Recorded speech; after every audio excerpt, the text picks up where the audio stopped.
Hermanos, que están de pie, ayúdenme con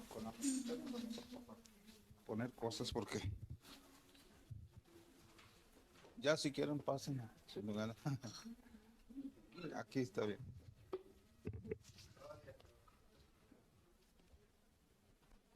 Oye, me la entibias, ¿no? Me la entibias porque ando mal.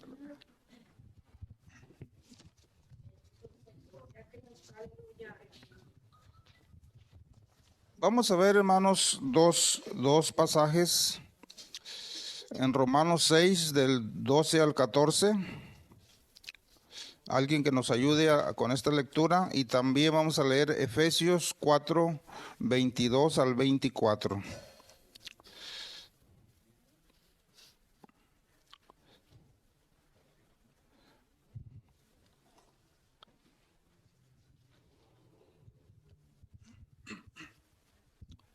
Romanos 6, 12 al 14.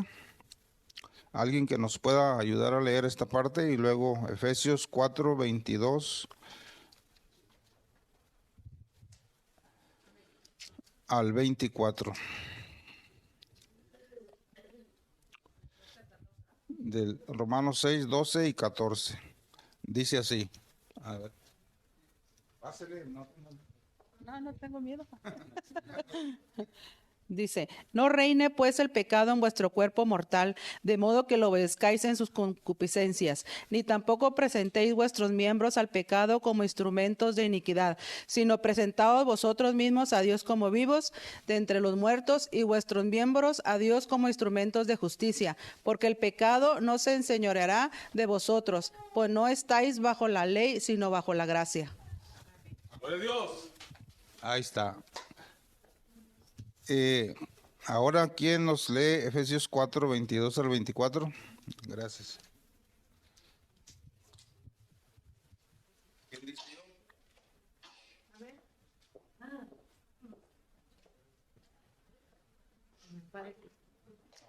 En cuanto a la pasada manera de vivir, despojaos del viejo hombre que está viciado conforme a los deseos engañosos, y renovaos en el espíritu de vuestra mente, y vestíos del nuevo hombre, criado según Dios en la justicia y sanidad de la verdad. 24. Ahí está el- Sí, ok. Gracias, hermanos. Hermanos, dele gloria a Dios y ocupe su lugar.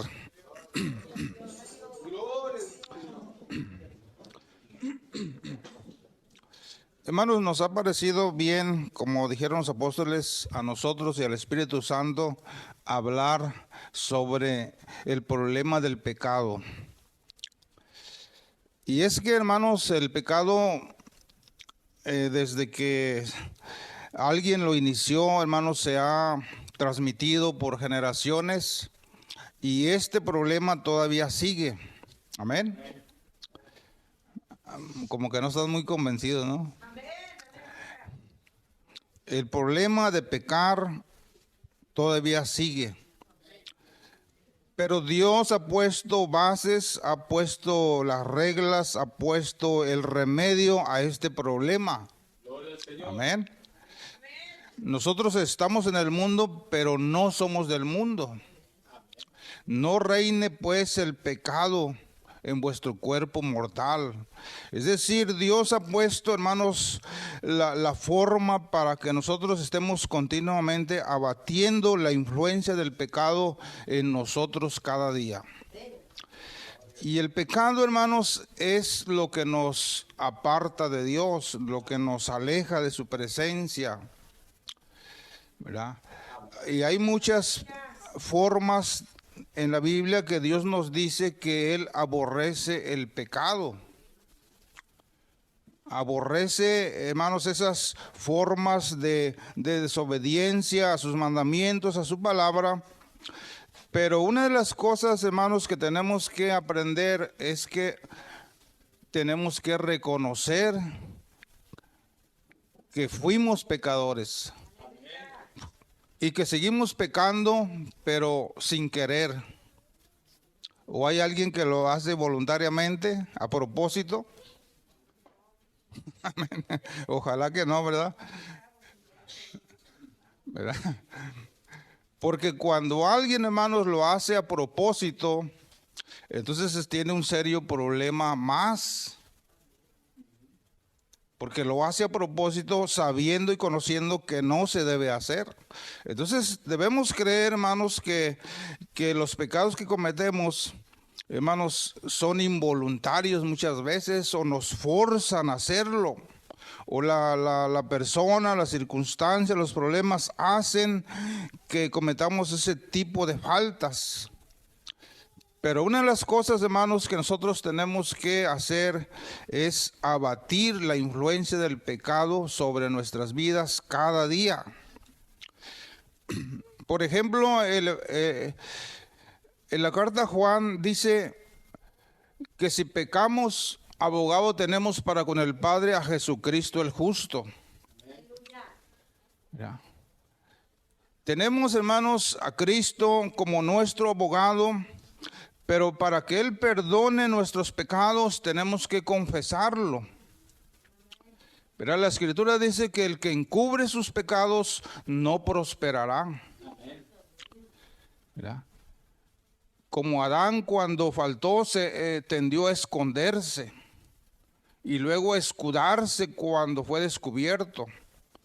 Y es, hermanos, casi los mismos síntomas que se tienen ahora. Cuando nosotros pecamos, nos empezamos a alejar de la presencia de Dios, de la oración, del ayuno, de la iglesia, de los hermanos. Empezamos a apartarnos porque sentimos y sabemos que hicimos mal.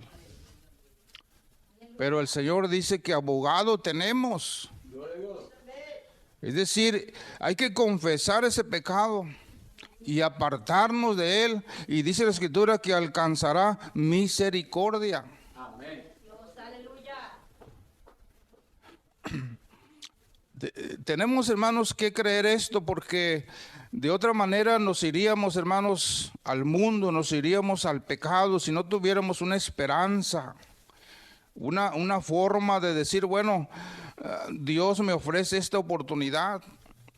Pero no hay que seguirlo practicando, no hay que seguirlo haciendo, porque entonces el problema se complica delante de Dios. Pero si lo confiesa y deja de practicarlo, alcanzará misericordia. Dele la gloria a Dios por esto, hermanos, porque Dios es bueno, porque Dios siempre está buscando, aleluya, que nos acerquemos a Él y que confesemos nuestros pecados, nuestras faltas. Y gracias a Dios, hermanos, que nosotros casi no pecamos. Amén. ¿Dicen amén? A veces alguna que otra vez, pero leve, ¿verdad? La Escritura dice que si decimos que no tenemos pecado, la verdad no está en nosotros. Tenemos que confesar y ser, hermanos, sinceros. Sí, faltamos a Dios, pero hay que, hermanos, apartarnos y confesarlo. Y entonces viene, hermanos, la reconciliación. Uno de los pecados, hermanos, más grandes, ¿verdad? Porque hay muchos pecados. La Escritura habla de muchos pecados que la gente practica y que practicábamos antes de venir al camino de Dios. Hay una lista que la Escritura pone: borracheras, maledicencias, ¿verdad? Y todo ese tipo de pecados que antes se practicaban. Pero uno de los pecados, hermanos, por los cuales las personas pueden ser condenadas es la incredulidad. Parece la palabra inofensiva, pero tiene, hermanos, tanto peso y tanta seriedad, que aquel que no crea que Jesucristo es el Señor y murió por nosotros, derramó su sangre y no le confiesa como su Señor y Salvador, difícilmente entrará en el reino de los cielos. Y esta es la condenación que ha venido al mundo, que los hombres amaron más las tinieblas que la luz, porque sus obras eran malas. A nosotros, hermanos, no nos conviene no creer en Dios. A nosotros, hermanos, nos conviene creerle a Él. Tener fe en Él. Creer lo que Él hizo por nosotros en la cruz y aceptarlo y rendirnos a Él, confesar nuestra rendición a Él por ese sacrificio en la cruz. Y mucha gente, hermanos, vive con incredulidad en su vida. Amén. Y a veces hasta se enorgullecen de ser esa gente que no cree en Dios. ¿Cómo se le llama? Ateo. ¿Verdad? Se glorían, se sienten satisfechos de no creer en Dios. Se sienten libres, se sienten cómodos, se sienten a gusto porque no hay un Dios que los sujete. No hay leyes que los repriman, no hay leyes a quien temer en cuanto a las cosas de Dios. Y ellos se sienten felices, contentos. Usted piensa, hermanos, que si usted no creyera en Dios, ¿qué libertad tendría para hacer las cosas en el mundo? Nada te detiene, nadie te prohíbe. Porque no hay Dios, y si no hay Dios, no hay Biblia, no hay ley. Entonces ellos andan felices, contentos, por eso es que ponen una ley, ponen otra, de acuerdo a sus propias ideas y beneficios para practicar un libertinaje, porque Dios no está en su vida, en su pensamiento, en su conocimiento, Dios no existe. Y por eso se gozan de que no estén sujetos a un Dios, a una creencia, a una doctrina. Y todo eso, hermanos, hace que la persona sea incrédula. Y la incredulidad, hermanos, lleva a la condenación eterna. Porque no se está dando importancia a lo que Cristo hizo por esa persona. Segunda de Corintios 5:17 dice que de modo que si alguno está en Cristo, nueva criatura es. Las cosas viejas pasaron y aquí todas son hechas nuevas. Amén. Y ese es el proceso, hermanos, para que nosotros nos apartemos de la influencia del pecado. Necesitamos esa nueva creación de Dios en nosotros. Ciertamente el nuevo nacimiento es espiritual, es interno, es en nuestro espíritu, es en nuestra alma. Pero también, hermanos, por ese nuevo nacimiento espiritual hay una influencia poderosa sobre nuestra carne para que se someta a la voluntad de Dios. Hay una influencia poderosa para el vestir, para el hablar, para el comer, para el trabajar. Por esa influencia poderosa de Dios, la gente cambia, la gente se convierte en una nueva persona, en una nueva criatura. Ciertamente, físicamente casi no cambiamos, porque el cambio es interno. Pero hay una influencia en tu mente, en tu carne, en tu calzado, en tu vestido. Amén. ¿Dicen amén o no? Amén, amén. Hay una influencia para cambiar. Y entonces, hermanos, la incredulidad no es buena. Gloria a Dios.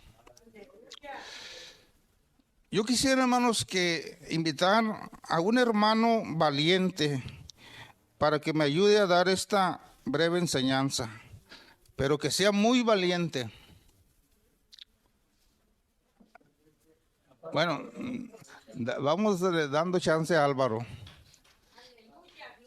A ver, hermana Lorena, pásele para que nos ayude. Usted, hermanos, va a representar el viejo hombre, ¿verdad? Mire, para acá, de este lado. Le va a ir pegando estas hojas al hermano. Sí, ella usted, en las letras Negras. para enfrente. Sí, porque ese es el viejo. Sí, después vamos a cambiar la hoja. Váyale pegando las letras aquí, donde pueda. Vamos, hermanos, a considerar. Aquí hay otras dos también,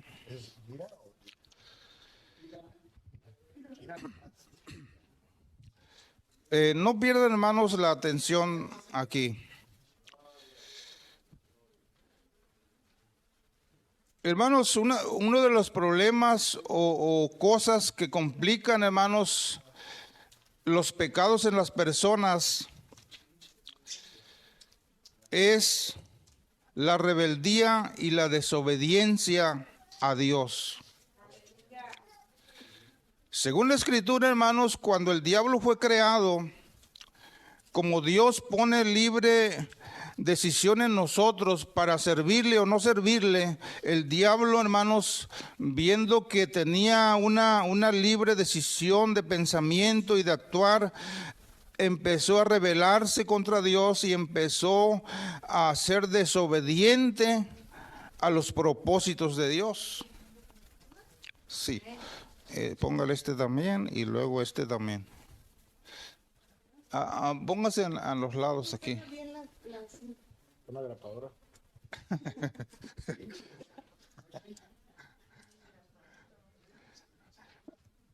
Por ejemplo, hermanos, vean. Saúl, hermanos, el primer rey de Israel, ¿fue obediente o desobediente? Fue desobediente. Fue rebelde, porque no se apegó a los propósitos, a los lineamientos de Dios.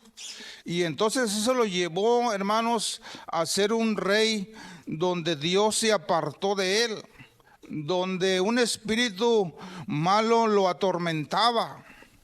Y eso pasa, hermanos, cuando la persona sin Cristo se rebela y es desobediente, es atacada por el pecado de una manera directa, de una manera libre, porque no hay quien la defienda. Y Saúl quedó en esa posición. Dice la Escritura que Dios se había apartado de él.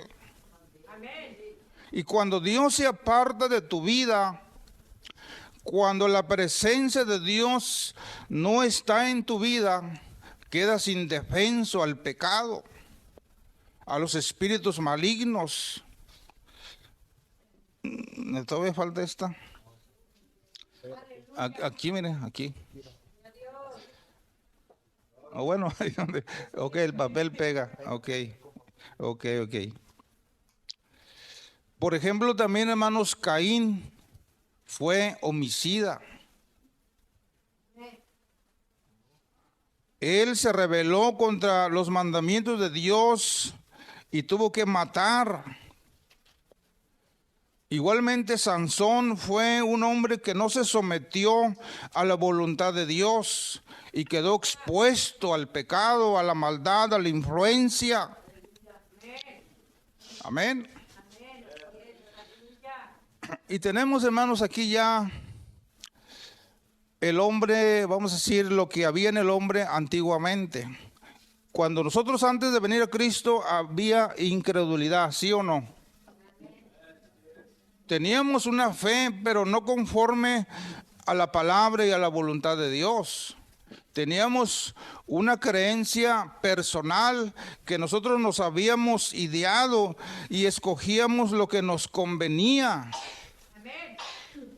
Pero cuando nosotros, hermanos, venimos a creerle al Señor, entonces nos sometemos a lo que Él quiere y dice.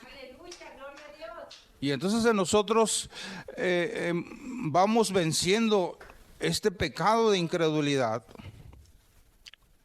Luego, hermanos, está la ira. La Escritura dice que todos nosotros éramos hijos de ira, lo mismo que los demás. Y a veces hay secuelas todavía de que somos muy enojones, pero hoy no vinieron. O enojonas, ¿verdad? No están por allá en otras iglesias. Amén. Nosotros somos pacíficos, somos tranquilos.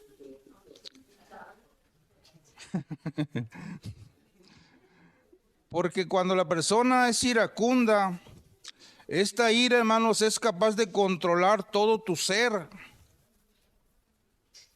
¿Sí conocen a alguien que era muy enojón, no es? Sí, ¿verdad?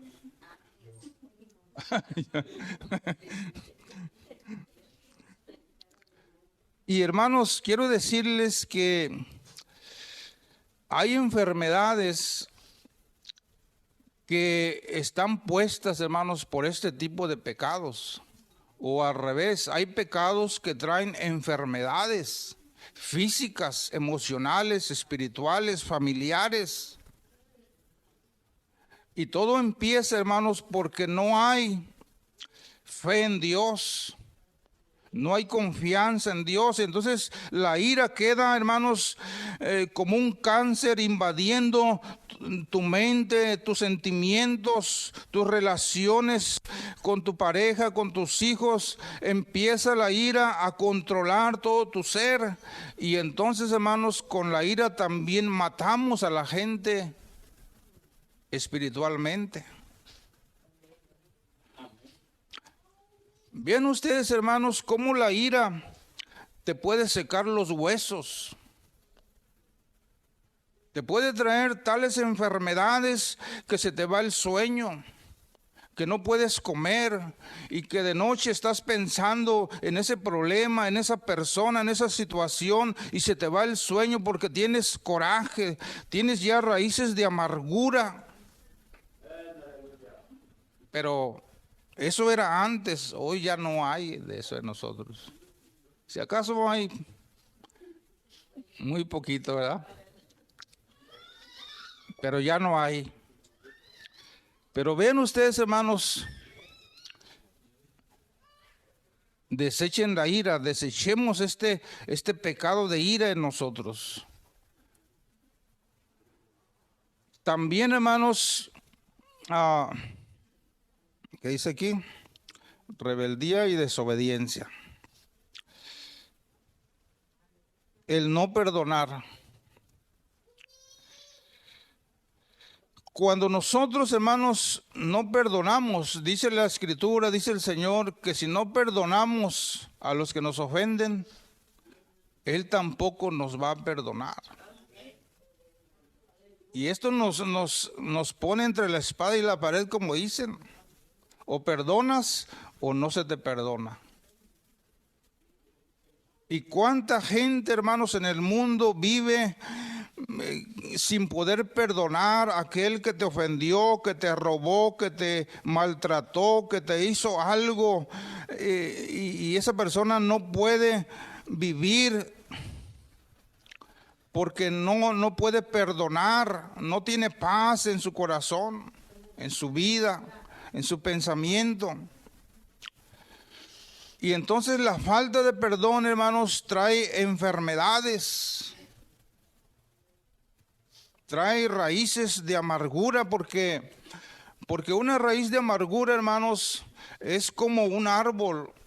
Los árboles están de pie porque las raíces los tienen en pie.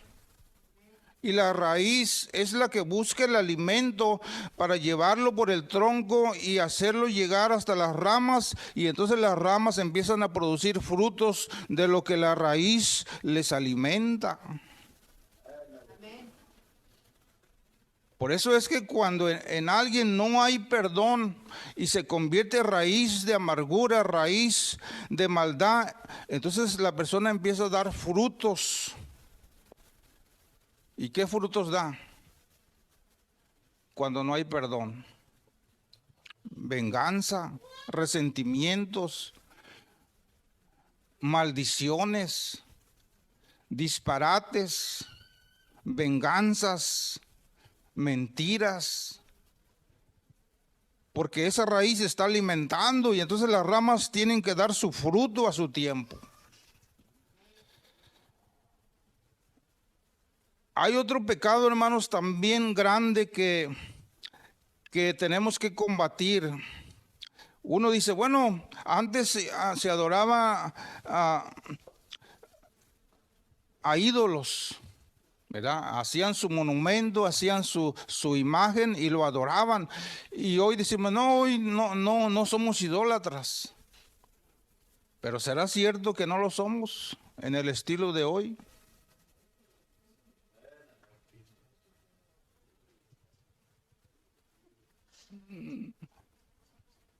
Cuando viene un artista cristiano, ¿va por oír la palabra o por ver cómo canta? Para estar cerca de él o de ella, para conocerlo. Pero no voy a adorarlo, no es idolatría. Pero ¿no tiene cierto parecido? Amén. La idolatría de hoy, escribí así, es asociar como excusa que no podemos servir a Dios porque Dios sabe que ocupo hacer tal cosa. Es asociar como excusa que no puedo servir a Dios porque Dios sabe que ocupo hacer tal cosa. Y entonces le doy preferencia a esa cosa que a las cosas de Dios, que a la iglesia. Entonces la idolatría es, hermano, aquello que le damos preferencia en este tiempo. Porque estamos amando, estamos sirviendo más a aquello que a lo de Dios. Pero lo hago de vez en cuando.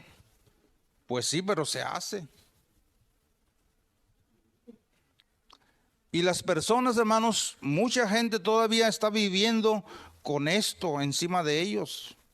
Si no se ha entregado a Cristo como su Señor, como su Salvador, y le ha aceptado y le ha servido, todavía tiene en su vida todo esto.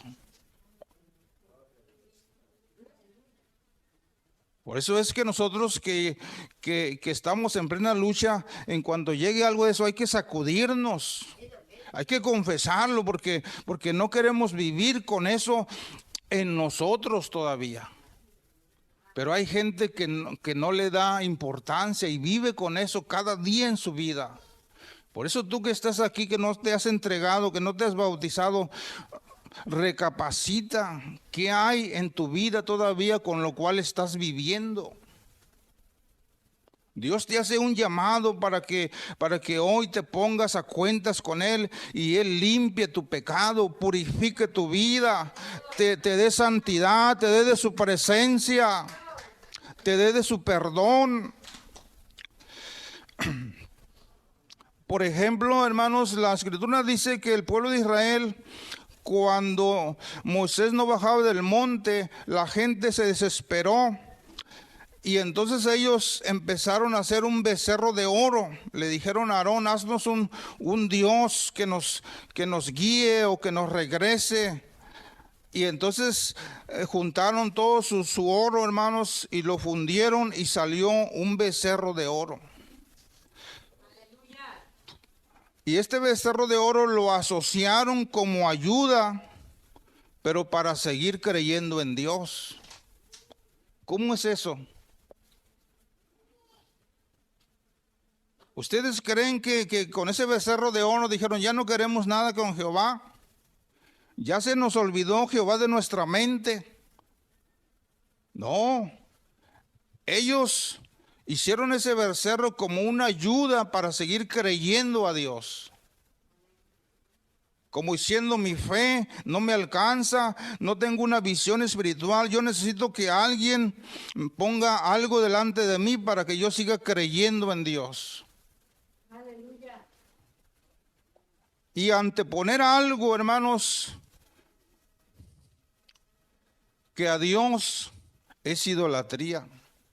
Sea poquito o sea mucho, es idolatría, que no te permite estar tú y Él para servirle y adorarle. Nosotros no necesitamos un intermediario, un intercesor humano o objeto para acercarnos a Dios. Dios abrió una puerta, hermanos, grande para que nosotros entremos a su misma presencia y poder disfrutar, hermanos, de su Espíritu Santo y de su palabra. Vean ustedes, hermanos, cómo un hombre sin Dios o mujer puede vivir con eso dentro de su vida. Y viene algo también que no recuerdo en este momento que la Escritura diga que no orar es pecado, que lo diga como mandamiento, no me acuerdo. Pero en el Antiguo Testamento hay una referencia. En 1 Samuel, capítulo 12, Samuel dice, lejos sea de mí que peque contra Jehová, dejando de orar por vosotros. Antes os instruiré en el camino bueno y recto. Entonces, de ahí, hermanos, se desprende la idea de que si uno deja de orar, deja de interceder, uno está pecando contra Dios. Y analicemos, hermanos, cuánto es nuestro deseo de orar. Y Samuel no dice por mí, sino por ustedes. Lejos esté de mí que yo peque contra Jehová, dejando de orar por vosotros. Cuando yo leí esto, me estaba pegando a mí mismo. Porque tengo el compromiso de orar por ustedes. Me es impuesto ese trabajo, esa necesidad. Y no lo veo como un trabajo, como una carga, sino como un privilegio. Porque va a ser grande la recompensa de Dios. Va a ser grande, hermanos, la bendición de Dios, no solamente en la vida eterna, sino actualmente, principalmente, hermanos, en esta vida. Las bendiciones de Dios nos van a alcanzar porque somos intercesores unos por otros.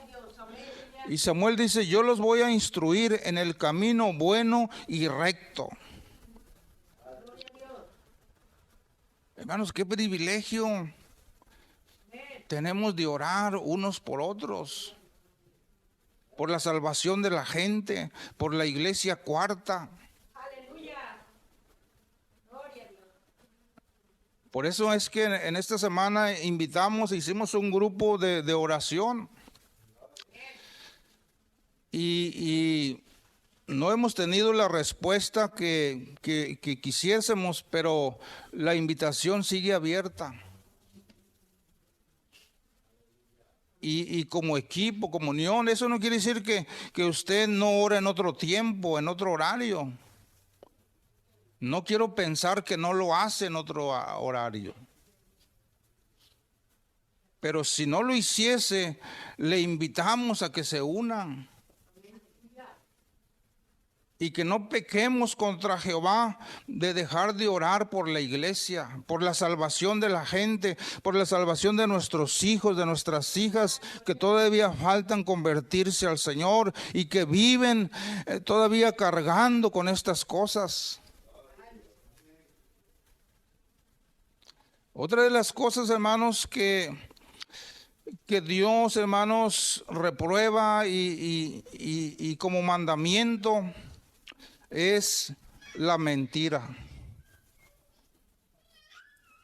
Mentir. Gloria a Dios. Mentir es la afirmación que una persona hace consciente de que no es verdad. Amén. Esa es la mentira, esa es la definición.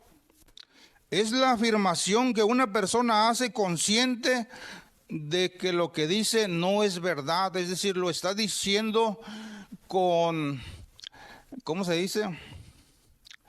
Con alevosía y ventaja. ¿Cuántos de aquí dicen mentiras? No levante la mano. Dejamos la pregunta al aire.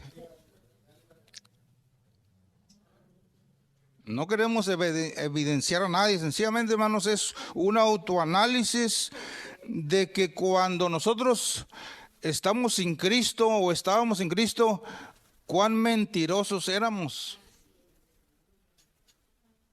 Ahorita ya no. Hay poquito de vez en cuando y porque nos forzan, ¿verdad? ¿Verdad que sí o no? O ya ni una.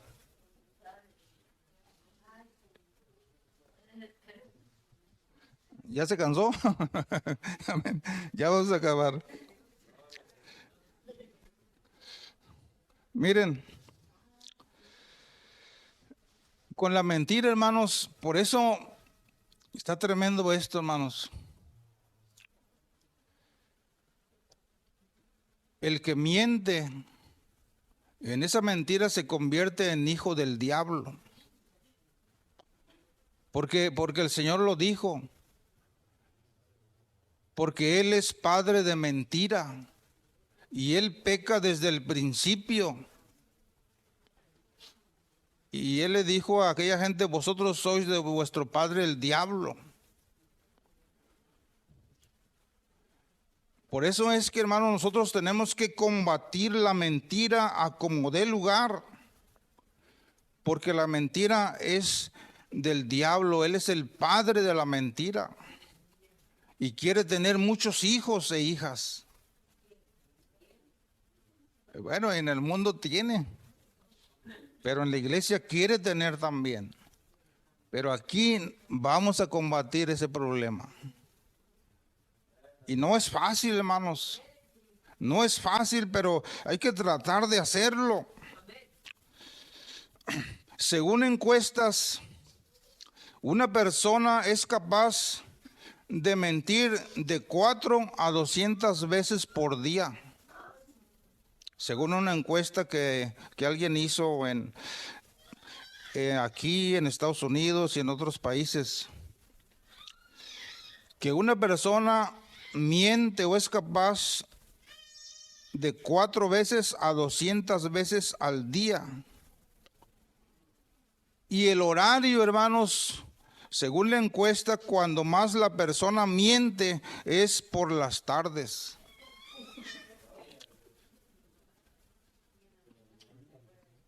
Porque, esposo, ¿de dónde vienes? No, pues fui allá por ahí.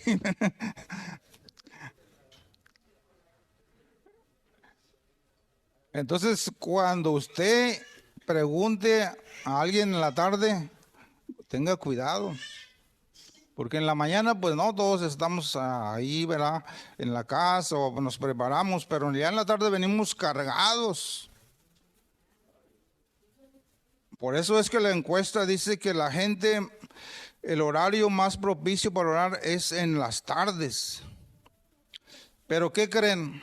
Según esta encuesta dice que los hombres mienten más que las mujeres.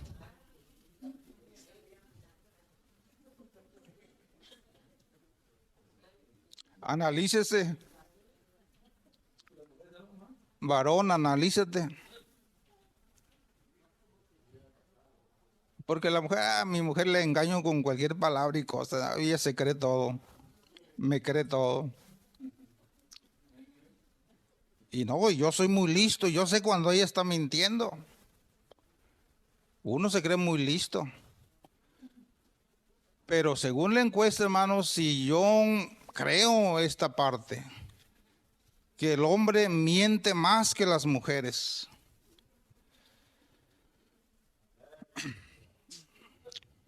Y bueno, ya no lo voy a seguir escarbando esta situación porque nos va a tocar. A ver, ahora voltee, hermanos, todo voltelo. Con cuidado para que no se desatoren. Sí, este va en lugar de ese.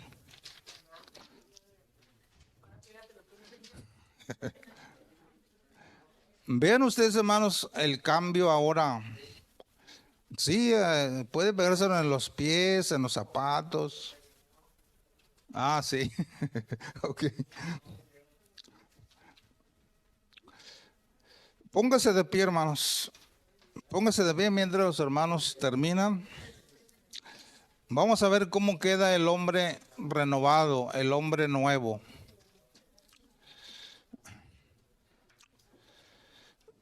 Si alguno está en Cristo, nueva criatura es.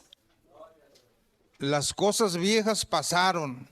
Esos pecados que cargabas con ellos, que te hacían la vida difícil, hoy es diferente.